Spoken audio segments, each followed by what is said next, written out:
మీరు కూడా టమాటో రైతులైతే ఇది వినండి.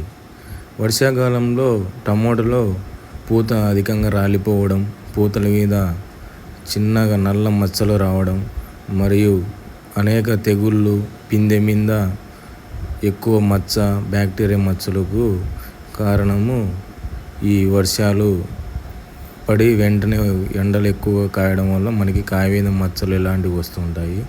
దీన్ని నివారించుకోవడానికి మనము BASF కంపెనీది సర్కాడిస్ ప్లస్ మరియు ప్లాంటోమైసిన్ మరియు లిబరల్ TM మ్యాక్స్ అనే మందు స్ప్రే చేసుకొని ఈ నల్ల మచ్చల్ని నివారించుకోవచ్చు.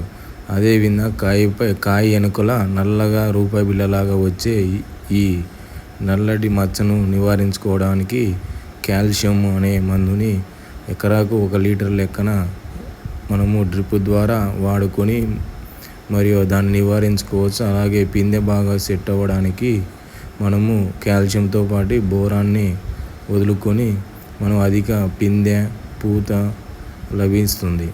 ఇలాంటి మరిన్ని రైతు సంబంధిత వీడియోల కోసం మా మణికంఠ ఫర్టిలైజర్ ఛానల్ని సబ్స్క్రైబ్ చేసుకోండి. మరియు ఈ ఇన్ఫర్మేషన్ నచ్చినట్లయితే మీ సోటి రైతులకు షేర్ చేయండి.